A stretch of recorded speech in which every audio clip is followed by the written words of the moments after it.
explica um pouco do DRE e o porquê que uma dívida é lucro. Tenta trazer essa visão, explica para nós lá do passado. Sim. Sabe? O Felipe é a Raíssa Inocente de 2017, Sim. que tava lá Dívida é lucro. olhando para o negócio e falando, esse negócio não dá dinheiro. Um bom título de corte, né? É. Dívida é lucro. É verdade, né? Porque Não dívida deixa é de ser. lucro. O que acontece? O DRE ele tem uma estrutura padrão. O que é DRE? O que é DRE? Né? Demonstrativo do resultado do exercício. Né? Exercício do mês, do trimestre, do ano, não importa. O ideal, que é mais real ali pro dia a dia, é ser o do mês, porque fica próximo você acompanhar o que está acontecendo, né? Sua gestão fica pequenininha. Isso, então, demonstrativo do resultado. O resultado é de algo que aconteceu. Então, não é um budget, não é um forecasting que eu vou ver o futuro, planejar o futuro. É ver o que aconteceu, né?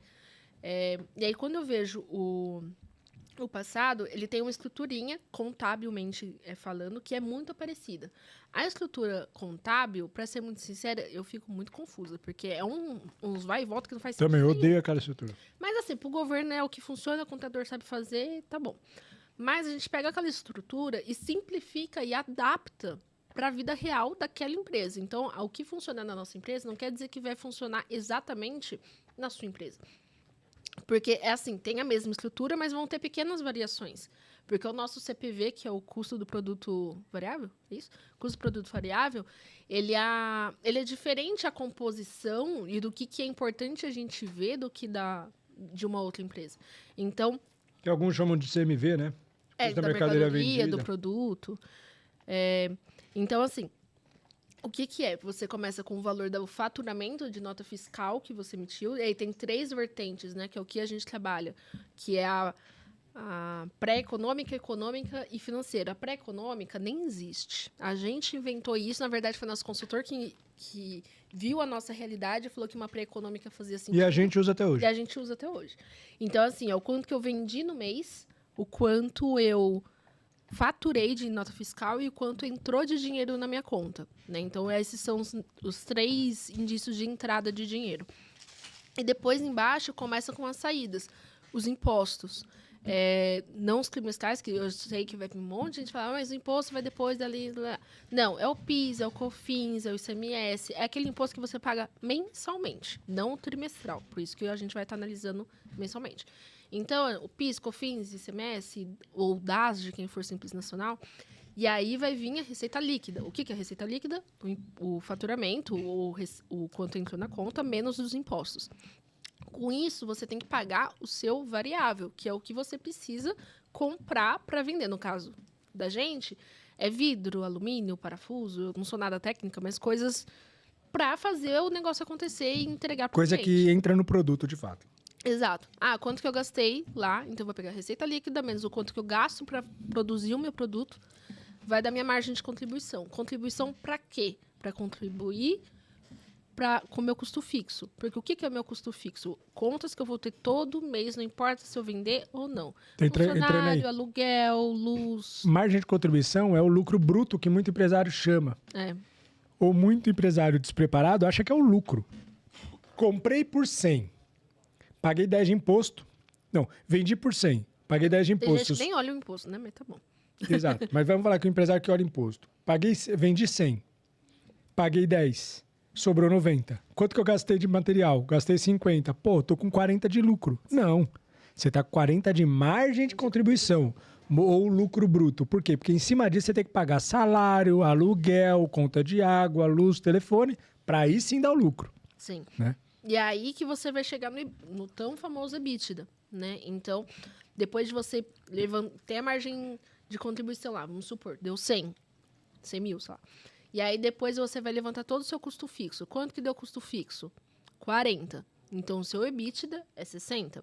Aí sim que você vai chegar. Então, eu falei número, não em porcentagem, né? Uhum. Mas é aí que você vai chegar no quanto que a sua empresa gera de lucro. Você vai colocar esse lucro no bolso? Aí é outra coisa, né? Porque aí depois que vem depois do EBITDA que eu falei.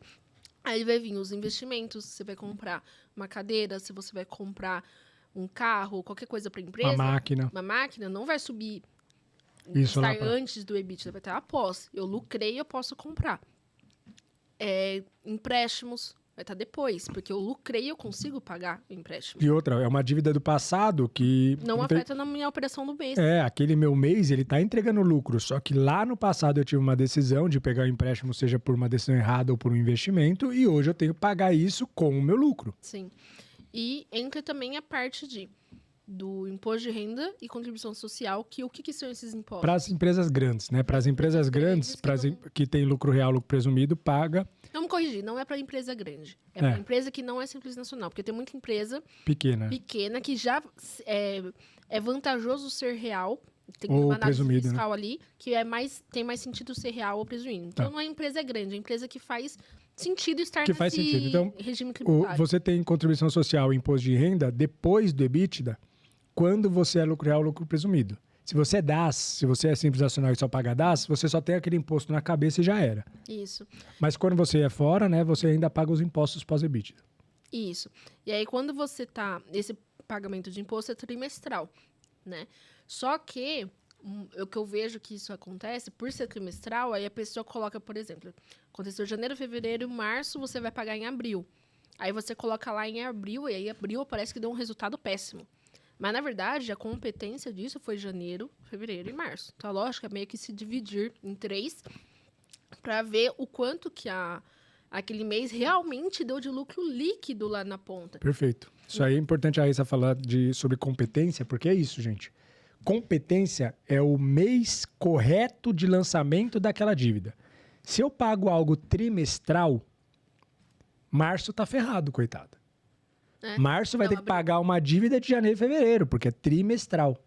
Mas não, março só está pagando financeiramente aquele dinheiro. Por competência, aquele pagamento de março é de janeiro, 1/3, fevereiro, 1/3 e março, 1/3. Por isso que nessa análise de DRE, você tem que ter um por competência e um por financeiro, que o financeiro traz um pouco da visão do seu fluxo de caixa, exato, geração de caixa e tudo mais. E por competência mostra operacionalmente lá se a tua empresa dá lucro ou não mensalmente. Isso.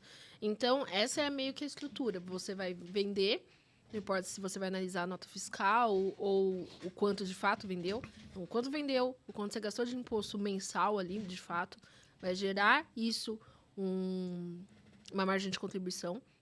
Desculpa, vai gerar uma receita líquida. Aí você vai gastar vai levantar o que você gastou com o produto, vamos dizer assim, que aí vai gerar a sua margem de contribuição para pagar o seu custo fixo. Pagou o custo fixo, gerou o EBITDA. O que é o EBITDA? É o seu lucro. Lucro operacional daquele período. Real do que aquele mês gerou. E aí você vai pagar dívidas e daí que você tira dividendos, que as pessoas também erram, que é o que você falou, nossa, me gerou 100 menos 90, mas o que? Me gerou tanto de lucro. Não, o lucro, o dividendo, que é aquilo que o empresário decidiu colocar no bolso, né, que não é obrigado a colocar no bolso, porque não é porque sobrou dinheiro que você é obrigado a pegar, né? Vamos colocar ali e deixar na empresa, porque às vezes passam uns apertos na empresa e não tem dinheiro lá e tá com sócio.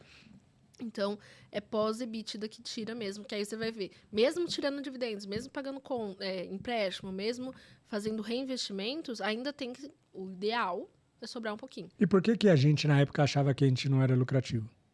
Porque onde a gente errava? Colocava o principal, né? A gente colocava o empréstimo em cima do EBITDA.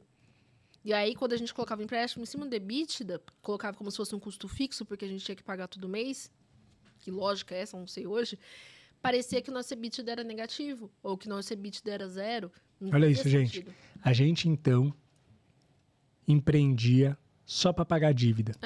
Porque a gente achava que a nossa empresa não era lucrativa. Mas como eu estava endividado, quando a gente estava fazendo as contas, a gente falava, eu tenho dívida, eu não posso parar de trabalhar, porque eu preciso pagar essa dívida. E aí, imagina que eu pagasse lá 50 mil de dívida, de empréstimo mensal. Então, todo mês, eu pagava tudo que eu tinha que pagar operacionalmente na empresa, todos os custos fixos, pagava o empréstimo e sobrava 0. Sobrando 0, a gente olhava um para o outro e falava, essa empresa não dá dinheiro. Quando acabar o empréstimo, a gente fecha. É contra-intuitivo pensar isso, mas a gente sempre pensou dessa forma. Até que a gente falou, não, mas pô, quando acabar o empréstimo, sobra 50. Então a empresa é lucrativa. A gente só tem problemas no passado de dívidas contraídas que a gente, ao saná-las, vai começar a dar lucro. E foi o que aconteceu. Exato. E aí que muita coisa, a gente começou a se profissionalizar muito. A gente conheceu o DRE e isso trouxe uma profissionalização para a empresa. Né? Total.